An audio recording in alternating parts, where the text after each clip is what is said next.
good looking. And it's very nice to be here. I never expected it. It's nice and cool also. I want to thank everyone here in Locarno at the 77th edition, especially Jonah and Maya Hoffman. And people here, it's been a wonderful season.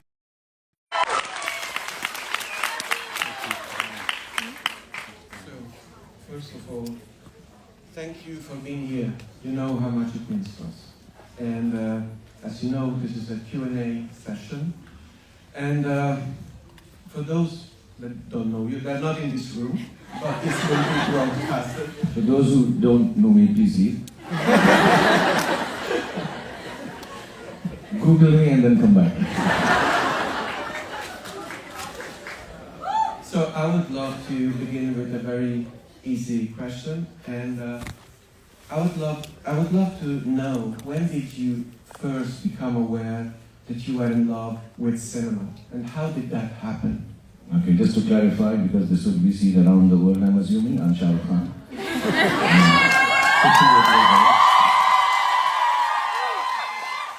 I work in Indian films, and most of the films I've done are in Hindi. And I've been working in the film industry for the last 32 to 33 years. I've done a bit of television, I've done a lot of cinema.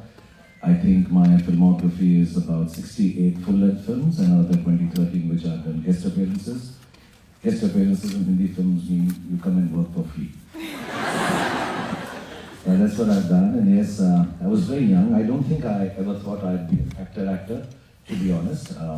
I was one of those kids who wanted to participate in everything that happened in school. So whether it was the 100-meter dash, whether it was drama, or little plays, or what have you in school, sticking pictures on little chart papers and having an exhibition, or making a small light up in a science exhibition. And watching a film was a big deal. I'm talking somewhere in 80s.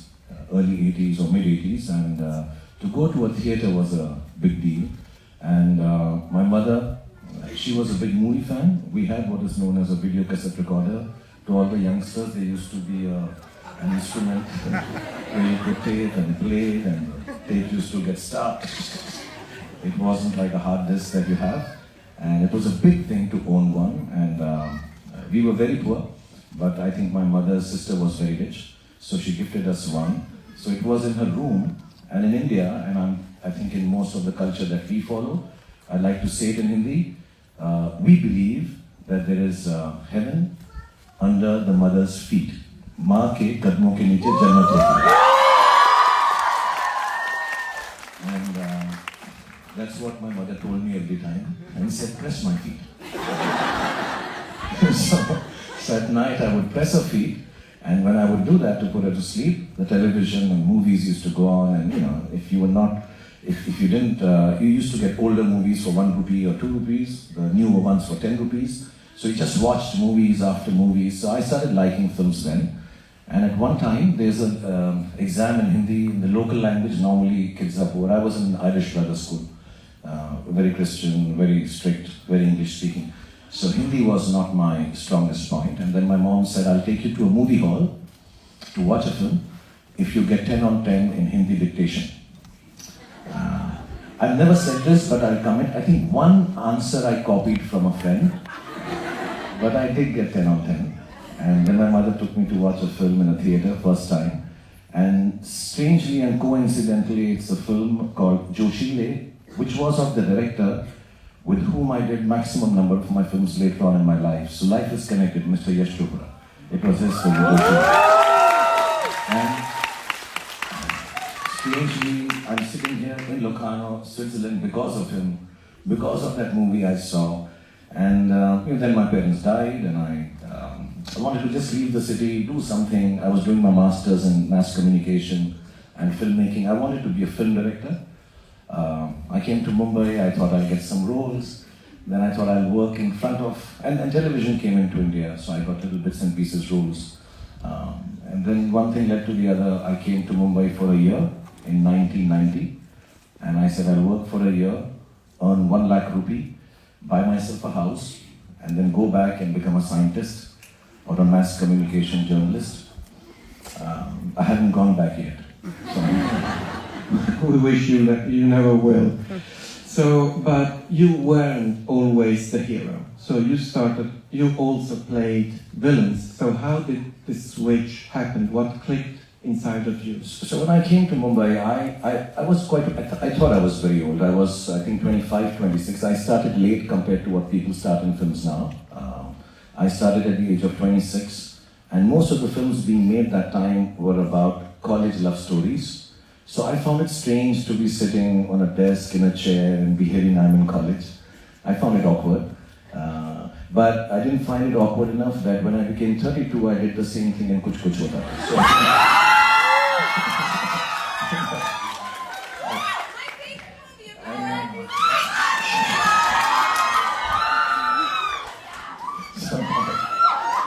So I went to meet a director who called me, one very famous director. I won't take his name now. I mean, he wouldn't mind, I know, but I wouldn't take his name. And he said, you know, the most attractive part of you is that you're very ugly. And, you know, because all these heroes, they look really Swiss chocolate-like. I didn't look like Swiss chocolate. So I said, okay, if I'm ugly, I'll do bad guy roles. So I did bad guy roles, and one of the bad guy roles I did was in Switzerland. It was a film called Dar. So, just for everyone who's seen it, I love you.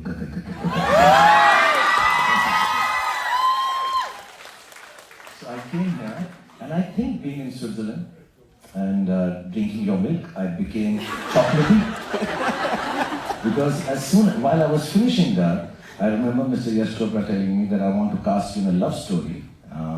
You don't look such a bad guy.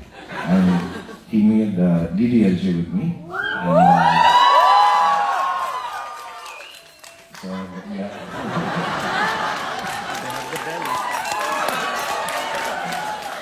बड़े-बड़े देशों में ऐसी छोटी-छोटी बातें.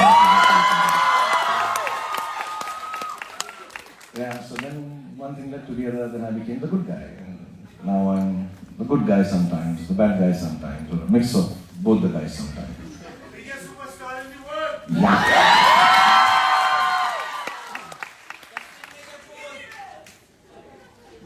I hope this is not a too technical question, but I would really love to know, how does a film project in which you star come to life?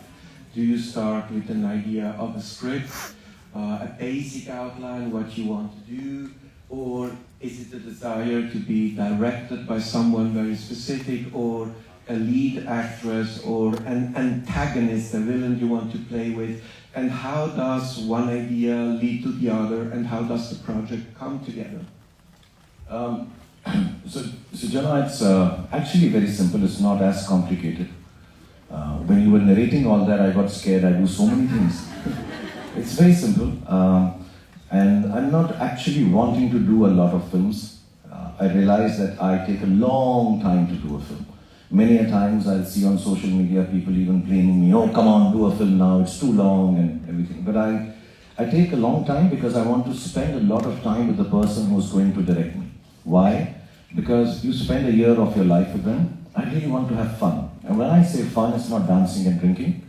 It's just talking about films, getting to know each other. So when we're on sets, we have a good time. Because I think the love that you have on sets making a film permeates through the screen and goes to the people. So I really want to enjoy that process. I do 1 film, 2 films in a year. So I spend a lot of time. That's why sometimes I'm even blamed for working with friends again and again. But I've already worked with them, I'm comfortable, so and I'm sitting, I finished Jawan last year and Donkey. Now there's a certain kind of film I want to do, where maybe it's more age-centric and I want to try something. For 6-7 years I've been thinking about it.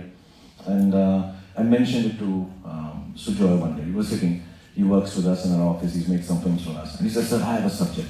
So it's as simple as that I have a desire to do a genre, a comedy or a social film or a drama or a courtroom, and I just put it out in the air. I meet a couple of people, some of them have a subject, I hear it, I spend time with them, and then we just go ahead and make the film and have lots of fun. So it's never been more straightforward than that. Like for example, when COVID, during COVID, my hair grew there was nobody to cut them. And I was working out a lot. And one day, I saw myself in all my glory in the mirror. And I looked at my body and my hair and I said, I'm Tarzan. I have to do an action film. And it was so strange. Adi, who's made DDLJ with me, called one day, and COVID was just kind of dissipating. People could meet each other in that 2 hours, 3 hours. And he dropped in and he said, I have a film. And I said, yeah. And he said, a guy is beating you and you've got long hair. I said, yeah.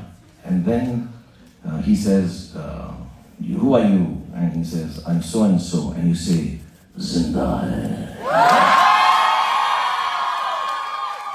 He didn't say it so nicely. He said, Zinda hai. But when he said that, I told my team, I told Pooja and everybody, I said, we're doing this, we have long hair, we have the body, we'll just get up. So the film was signed only on one word. I know Siddharth for a long time, he's a friend. And I said, this is the film I'm doing, I'm cut out for it. So it's as simple as that. Long hair, and that's it. Well, in my case, long hair, quite tough. I've already done you in Javan, actually, in the bald version. 2 of your most beloved films, Om Shanti Om and My Own, were directed by Farah Khan. So, what is the main difference, according to your point of view, to working with a female director or a male director? What does it make it different, if at all? There is 100% some kind of a difference, not like a major difference to it being the decision-making reason or a deal-breaking reason.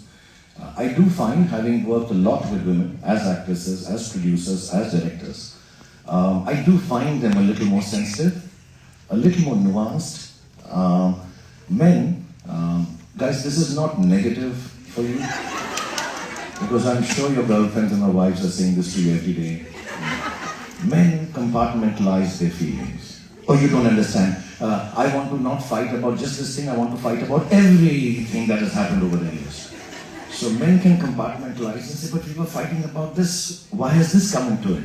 But women are more nuanced and overarching, they go all over the place. So I think I enjoy working with women because of the sensitivity, of also, to be honest, I don't want to belittle the importance of some of great directors who are also very nice optically, like Mr. Sanjay Leela Bansali or Karan Johar. They're very beautiful when they put on screens, Mani Ratnam. But women also make the films look nicer. I don't know, whether it's the color.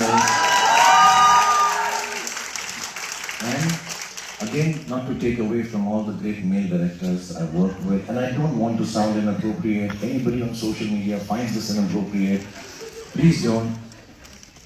They do smell better. which you'll understand, Mazaro. He's a smell fiend. He just wants to have good perfume and smell and all. So you'll understand. They smell nicer. They have shampoo in hair. It's just nicer atmosphere. They laugh more. And Farah, especially, to be honest, used to feed us very well. And she's got a great sense of humor.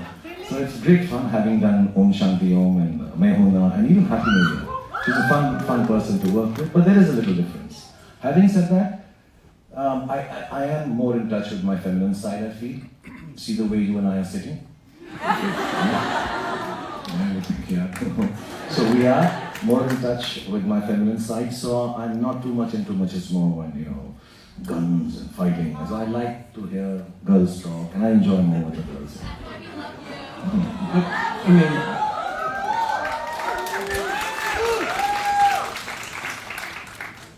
There is a very small part of your fans here, and a lot of them watching us online. But you've made in Fan a very interesting film about how you can worship an image or what you think what an actor is, and you play both parts. And it's a very complex film and also very dark. And for someone like you, how difficult was it to tap into this darker zones of what it is that makes the public image of Shah Rukh Khan? So I'll answer it in 3 parts. First, there are certain films, I know I'm known to do films which bring joy to a lot of people. I want films to be hopeful. I want films to be happy. I think storytelling should lead to something which touches people's lives in different facets. And improve is too hard a word to say, but touches people's life and makes it feel better. You know, when people come, sit in a dark room, watch a movie, it should invoke a feeling of positivity.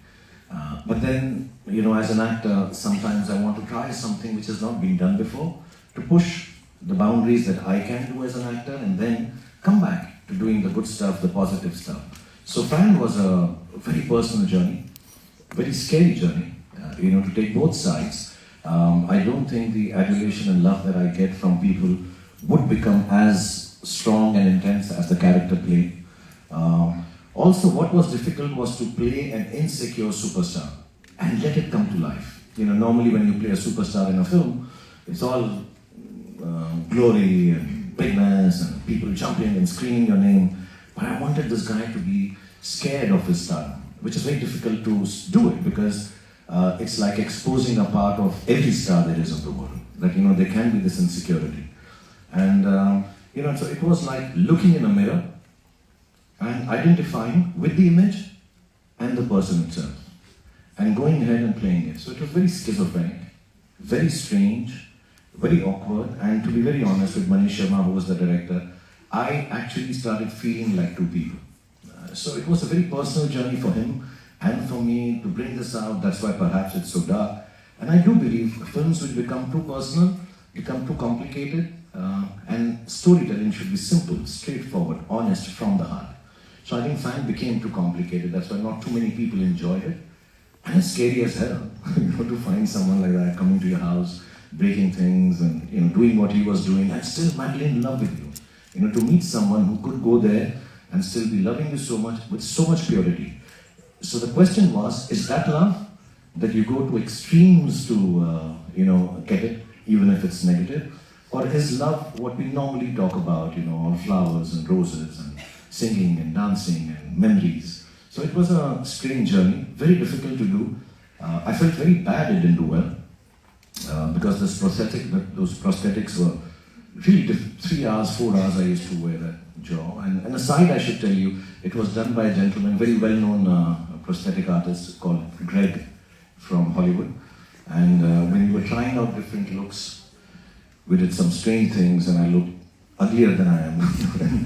Then finally they said, okay, we found this jaw, and he had done Benjamin Button. So the jaw is actually Mr. Brad Pitt's.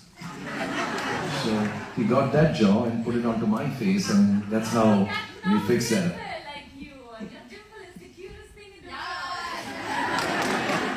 I'll tell Mr. Brad Pitt you said that. I love you, Shah. I love you!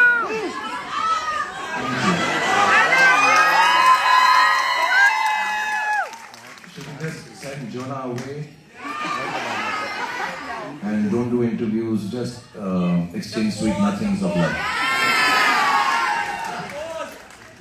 So, having spoken about this relationship with your fan base and fan, when did it actually dawn on you that your status was becoming something different than just a very well-known actor, a very beloved one? When did you actually understand that something was going on, something that wasn't there before? And how did you adapt to that, to this change? I'm asking this because I was just wondering if it happened at all, or if it... No, John, I come from a background where, for me, being able to entertain people when they come in touch with me every moment is the most extreme important thing. There is nothing more important. So, if I'm there, and these people have come from all over to sit down and watch an interview, I want them to take away something which is entertaining. It could be a sad entertainment, it could be good entertainment, it can be romantic entertainment. And for me, I've always never understood the stardom part of it. So I come and I try and give joy. I fall, I somersault, I run, I fight, I sing, I romance, I become a bad guy.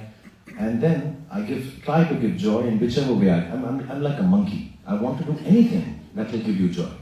And then, when people get joy, they like me back. And that liking becomes to adulation and adore me and love me. And say, okay, this is nice, he gives us joy. We have a life, all of them have a life. I have this life where I'm doing a job also. And they take time out from their jobs, from their life, sit down for 2 hours, get happiness, and respond back to it by saying, we love you. Stardom is just a circumstantial, consequential byproduct of this. It has nothing to do with me and them. That just is because you have to, like I said, compartmentalize everything. So that's a different person. That's a different thing. It has nothing to do with what I do and what they do. So I've never thought of stardom as anything important. Yes, I respect it a lot. It has given me a lot of recognition, love, monies. My family feels happy because of it. But beyond that, stardom is not something that I carry as the first thing when I walk into a room. For me, I've always said this, it's an old thing I always felt. To me, I wear stardom like a t-shirt, not like a tuxedo. It's not important. And it's there, I'm careless about it, and it's very nice, and I hope it remains. If it's not there, will this love change? I don't think so. So stardom has never, but yes, I do know that, sometimes I meet people, and I've done a film 10 years ago, and they say, we got married, and I saw this guy, and I married him because after seeing so-and-so film, it didn't turn out well, but it had nothing to do with the film. I still had a good time. And some people, I read a book just now by some lady which said, young girls started wanting to do something because they were inspired by the story of this guy who comes from nowhere and achieves something in life. So those things make me realize it's an important thing. I need to respect it, love it. I need to not understand it, own it, or believe this is what I am. I think the day I stop being able to give joy, stardom won't matter even if I'm a bigger star. What would matter is that people are not taking back home something that I wanted to give them. So I don't know how I equate to it. I try not to be a star. I try to be just myself as I am on screen and off screen, and it works better for me. This answer is why we love you. That's exactly why we love you.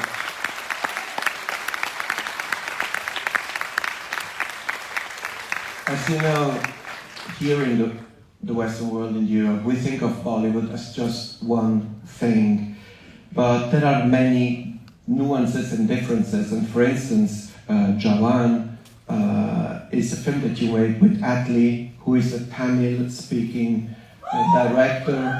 And a couple of years ago, we had the Tamil film in the international competition. So I would love to help us understand, how do you not relate to us what it means, all these specific regional languages and identities, and how they come all together in creating something so unique, like a film like Jawan, where once again you play two roles, at least two. If you ask me honestly, for years, for me, to regionalize Indian cinema is wrong, to be honest. It's just that our country is so vast that we don't have different dialects across the nation, we have different languages across the nation. So there is Tamil, there is Telugu, there is Hindi, there is Gujarati, there is Marathi, there is Bengali, there is Odia, there's so many languages. So it's somehow, I think it's all Indian cinema. Having said that, to me, one of the greatest storytelling parts of India, if I could say it like this, is the South Indian part. They have some outstanding storytelling.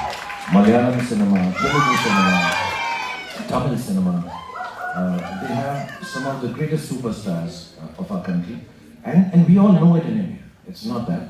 It's just that recently with some huge hits, including Jawan and RRR and Bahubali, everybody started noticing it all over. But cinematically and technically, South cinema is really, really fantastic. It was a desire after having worked with Mr. Mani Ratnam in a film, Dilse, that I should work in South, yes, in a South genre film, not just get a South Indian director to make a film. They have each area, every person has a different take on telling a story. South has a very specific one, larger than life, very robust, has lots of music going on, and they love the heroes to be larger than life, So I really enjoy it. I've never done a film like that. As a matter of fact, I would take my kids and say, please see, am I looking okay? Because, I would just be clapping my hands and it was as if it was the greatest moment in the history of mankind. So it was really interesting. It's very theatrical and it's lovely and it's very colorful. So we had lots of fun. Yes, language was a bit of an issue to start off with, but then we started gesticulating. I would look at Atlee, who's a wonderful guy. He incidentally also had a baby while we were making the film. Mir, who he named after my father, which was very sweet, yeah. And I would just look at him and go, in South, when you call sir, you say garu. So I'd say garu, and he'd go, mas. And that is it. So most of the time we would just go, garu mas, mas, which meant it's good and it's all right. So we made most of the film just shaking our hands and having a great time over idli, dosas, and some chili chicken. And we had some wonderful actors from the South, Mr. Vijay Sethupathi, and who else was there? This Ruben. He wasn't in the film, unfortunately. Nayantaraji. We had some lovely South Indian talent in the film. And I think genuinely it's one of the first fusions of Hindi and South Indian cinema, which transcended all kind of boundaries and did really, really good business and was really loved as a film across the whole nation. So, great experience for me, Jawan. And speaking about other extremely talented actors, this is maybe a question that the Italian fan base will understand a bit better than, but you also work with Kabir Bedi, who in Italy is known as Sandokan. And he played a very ruthless villain. How was that? Yeah, it was, when the film came out and we saw Mr. Kabir Bedi, who I now know personally. That time we just saw him as handsome hunk. And he had this long hair and an Italian Sandokan was coming. It was during the time I used to press my mother's feet and watch movies with her. And we waited, and you didn't have over-the-top platforms, and so you didn't really have access. You had to wait somehow, and I remember, can we get Sandokan's VCR? We want to see it, and I saw it, and it was really heartening. I mean, genuinely, if you were to talk about crossover actors, if I'm not mistaken, I don't know before that, at least in my times, Kabir Bedi was the first crossover actor internationally, and rightly so. And coincidentally, in one of my first films that I did with Hema Malini, Dilashna, he was my father. So I'm the son of Sandokan. Connection. So it is really wonderful. We knew all about it in India. It was a big thing, and for Mr. Kabir Bedi, I think just kind of opened doors for lots of other actors to feel they could go outside the country and act. Action and dance is a big part of your film.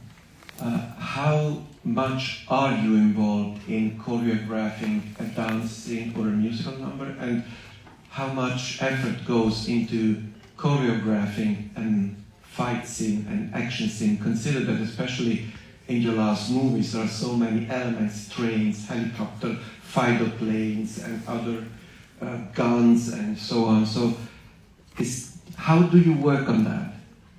So yes, action is difficult. You have to practice it, you have to learn it. Yes, you have doubles doing some of the most dangerous stunts. I have some wonderful guys, a gentleman called Devil for Pathan and Jawan, and some other boys.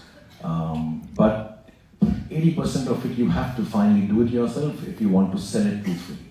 Otherwise it doesn't look right. So you get hurt, you have to choreograph it. The next film that I'm doing, King, I have to start working on it, lose some weight, stretch a little, so my groin doesn't get caught when I'm doing action. It's very painful, it's very hurtful. I have 2 bagfuls of icing machines, so you keep doing it. And it's just the worst thing to see me on sets after action. I look really cool in the film. After that I'm tied up, somebody's pressing my back.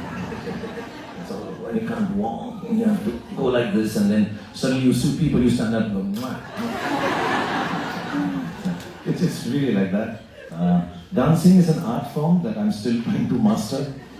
When I come from theatre, I used to do a lot of theatre when I was young for 8-9 years in Delhi, and that's very seriously done. Theatre is very serious business. So suddenly having to come sing and dance and just do some strange steps was awkward for me, to tell you. And I had lots of issues with the choreographers because they would just tell me, I don't know, you may not understand this, but I was doing a film and the line in the song was like, Rab ne bana diya. Rab means God, and so, not in Rab ne bana di jodi, it was an older film. And Rab ne kar diya. So I thought, during the song you'll say Rab because you point to God. But this gentleman made me do a step which was this. So I'm saying, why? He says, rub now, he has to rub and all. I said, no. So I was doing a step which was like, I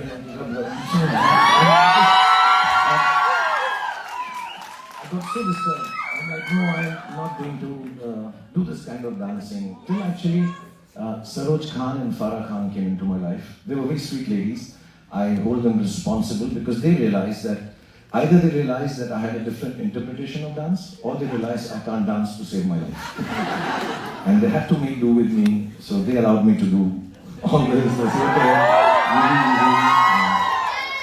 But on a serious note, when you have dancing in a film, it does take away from character. Because you don't dance like someone, you dance like yourself. It's very difficult to dance in character. Maybe one or two films like I was playing Rab ne bana di jodi where I'm a bad dancer and also you play, but it's very difficult. So for an actor like me, essentially it was very difficult to accept it. But slowly over the years with most of the choreographers now, they're very kindly to me. They don't expect me to do lock and pop. They don't expect me to gyrate too hard. They're okay, zinda, banda, or china china. So it's a difficult thing. Even now, whenever I get to know that I have to go and shoot for a song in a film, I am awake all night. It's very difficult. It's very difficult. Still speaking about your films, in Rap 1, where you play this digital tech wizard, there are a lot of Jackie Chan jokes, references. So I want to know why is that, and did you get to meet the man, or was it just a kind of inside joke in the film because of what happens later, all the action and so on? No, I have to say this. If I was to count my favorite actors of all time, Mr. Michael J. Fox, Mr. Al Pacino, De Niro, I think Mr. Jackie Chan will be right up there. I love Jackie Chan. I think he's very funny, I think he's physically amazing, I think he enacts things very well, and he still continues to inspire me. And I had, when my first son was born, Aryan, I really felt he looked like Jackie Chan. And when kids are born, they look little,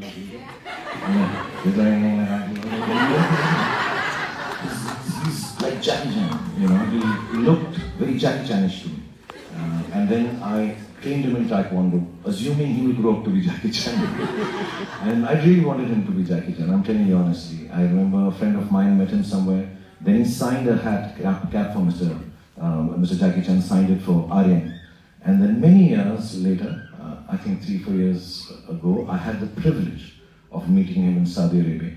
And he was as wonderful, as sweet as I'd expected him to be. And so it wasn't an in-joke, it is something I really love Mr. Jackie Chan, and it's been my privilege and pleasure to have met him. And if he ever sees this interview, you should know he had promised he'll open a Chinese restaurant with me in partnership, and he hasn't done so. So Jackie Chan Sansai, please now, the restaurant. Some of our more recent films, they have also a lot of digital technology. And I wanted to know how digital technology changed, from your point of view, the process of filmmaking. I think it's very important, especially with youngsters now having telephones. You'll understand it, because the newer generation is not going to be technologically bereft like maybe the older one is. We have to learn, we still have to figure out how to use the remote control. But the younger guys know stuff, and when they know stuff, they want to see stuff. And when they want to see stuff which is larger than life, more imaginative, bigger, better, I think technology will make, it's just one line, what you can imagine, you can show. And I think that's very important. So there are some storytellings which require technology to us, even finally after wearing all that makeup, we have to touch it up so it doesn't look unreal. You need technology for that, for flying, for fighting, for all the aircrafts. Just to make it clear, I didn't jump from the plane. Just so that You didn't? I can. That day I wasn't feeling like jumping from the plane. So it all helps. But having said that, I think at the end of it all, technology is going to be the backdrop, not the backbone of filmmaking.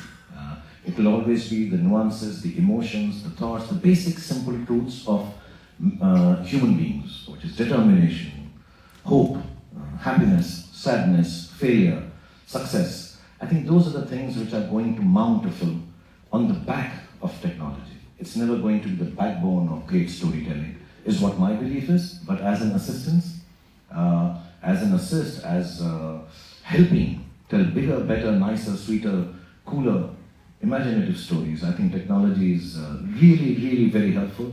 And in the last 5 years, it has changed drastically. And I think next few years, even more. Among your filmography for this, to celebrate your presence in Locarno, we picked Devdas. And it is a film that I saw many years in a festival and I loved it. And I know there are some stories about it in Devdas. And maybe you want to share them with the... It's a very special film, like again, it keeps going back. This whole interview's become about my mother. It keeps going back there because when I was, again, back pressing feet, which I've done a lot, you know. Okay, so one mantra if you get for success is keep pressing your mother's feet. So I was pressing, and Devdas was a movie she loved watching. My dad also used to talk about it. It's one of the biggest, greatest classic films with Mr. Dilip Kumar, and even before that with Mr. Sehgal, Uttam Kumar down in Bengal. It's been remade in the country, and it's about a guy who's an alcoholic, doesn't commit to a girl, goes away, and you know, at that time I could not find any essence in it at my age. Many years later, when Mr. Sanjay Leela Bhansali, who I think is one of the most talented filmmakers of our times, he came down and he said, I want you to do Devdas. So I said, no, he's a loser, he's an alcoholic. I'm too cool to be Devdas. You know.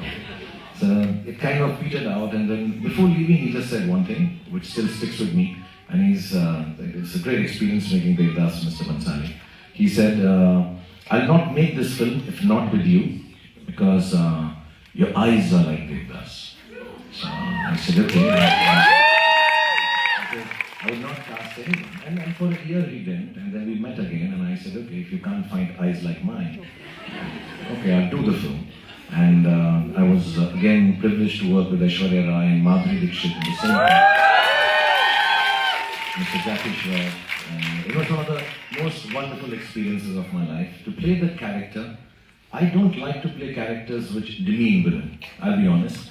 I didn't want him to be liked for the reason in the film that he, sort of disses a woman and doesn't commit to her. I wanted him to come across as a person who's a bit of a spineless person. It's not somebody you should look up to. Yes, the enactment might be nice. I think Bhansali made the film really beautifully. You get taken in by the drama, and inshallah everybody will enjoy it when they see it. And of course Madhuri Dixit and Aishwarya Rai and Jackie Shah. And it was really nice and beautiful dialogues. But I still don't want people to, and I don't think anybody wants to be Devdas. I don't think anybody says, okay, I'm going to tomorrow just get drunk and fall down screaming at my dad. It's enjoyable, but it's not a character that you take back home and a mother tells, baby, grow up to be like Devdas. I'm happy it didn't happen like that. It's not a negative character. I just didn't want a character who has commitments or issues with women to become popular in a different sense. So I think I achieved that under the tutelage and guidance of Bhansali. And also it was really nice because I wanted to do it because my mom and all loved it, so I believe in heaven if she has seen movies. Today she will see Devdas in Locarno and she'll be very happy. And I need to tell, I want to thank Mr. Bhansali if he sees this interview because he takes really long to shoot films because he's very artistic and detailed. And all I did many nights was, I used to drink for the role, otherwise I don't drink. And so I would have alcohol there, and then one night Ma'am Madhuri Dixit would be dancing. One night, Ma'am Aishwarya Rai would be dancing, and I'd be just drinking there with Mr. Jackie Shroff. And at the end of the day, they'd say, "Oh, a lot of hard work, God bless you, you did very good." So half of the film was like that. So for me, the most pleasurable experience when releasing it at the festivals, and it's right here, you've chosen it, so it's a good choice. Thank you.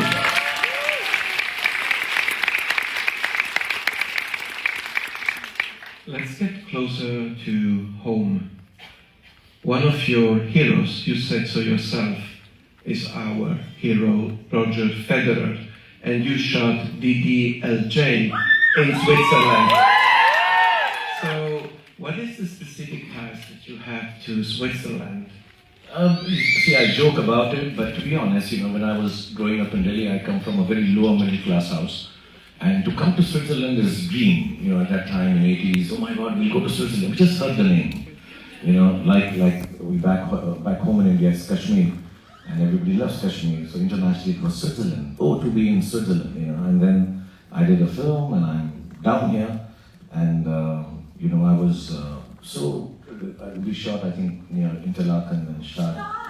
And we go there and we just found this greenery and snow, which I'd never seen in my life, and cows. It was so pretty and so beautiful, and unfortunately the girls had to dance in chiffon saris. I could wear the jacket. It was really cold, unlike Locarno, which is very hot. Well, so it was all the romantic films. I shot them here with Mr. Yash Chopra. So for me, it's a strange connection. I'm now the Swiss chocolate boy, and I think it's a full circle for me. So when you asked me, and Nazaro and the whole team has been very, very humble about and thanking me for coming here.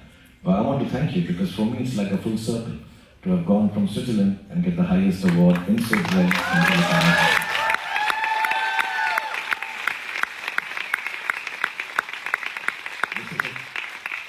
Now we pull some strings with Maya Hoffman and you and everyone, get me the honorary citizenship of Switzerland. Or get me to meet Roger Federer. Do something. Can you dance for us?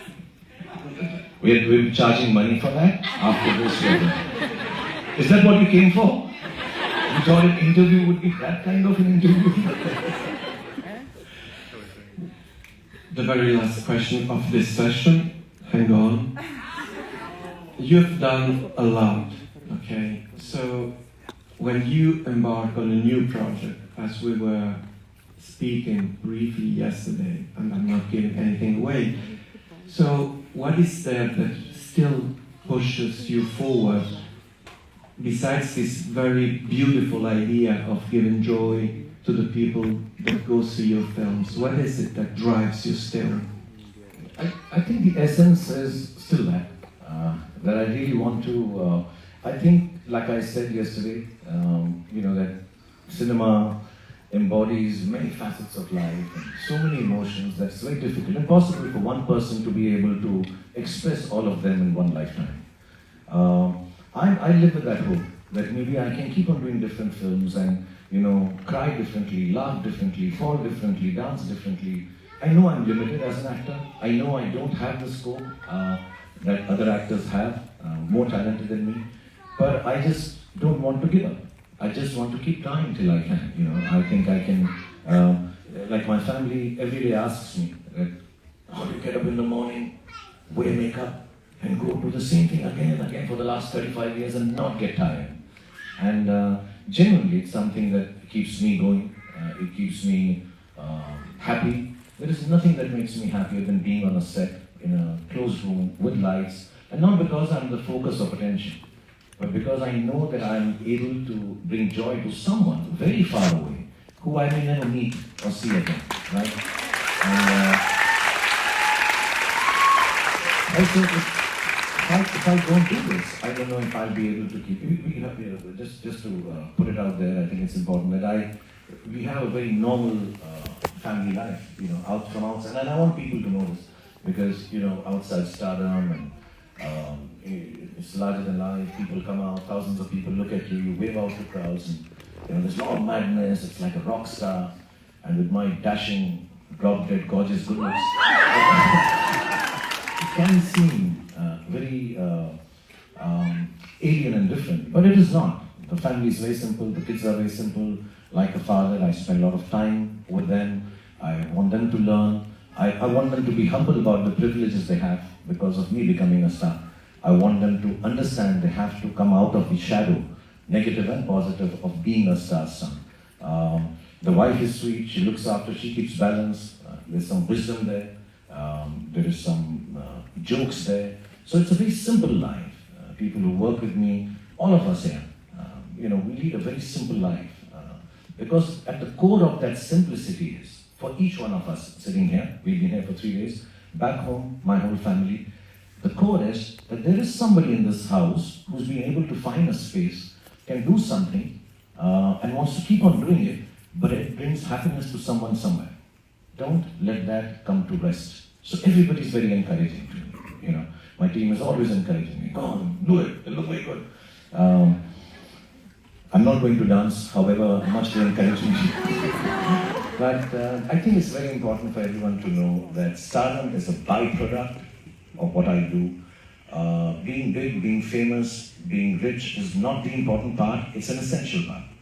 Doing well in your job, earning money, looking after your family is most important. But more important than that is whatever job you're doing, because we spend more time doing that than anything else, 8, 10, 12 hours a day, whatever our job is. If you can change and touch people's life with your job, even if you're a bank teller, if you are a scriptwriter, you don't have to be an artist to change people's lives, whichever job you're in. If you're a chauffeur, if you're a bank manager, if you're a CEO, you will be able to touch people's lives. And if you're able to do that for a minute or a moment, I think it's a life worth having lived. And I think that's what, to me, makes me keep on going, makes me want to keep on going back on the set every morning. I hate wearing makeup, but I have to wear it. But you have to go do your things, you have to sweat it out, you have to enjoy yourself, because somewhere it'll touch somebody's life, and I think that's very, very important.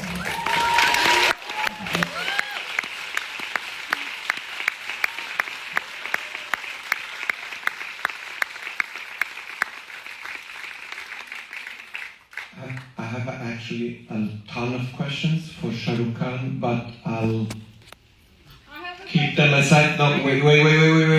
We have to do this properly. There is a few moments left. We will have a couple of questions from the floor, strictly cinema related. We're here to talk about cinema and films. And my films only. And no, put your hands down, please. Put your hands down. This is not fair. Put your hand down, please. So, the first one. Yeah.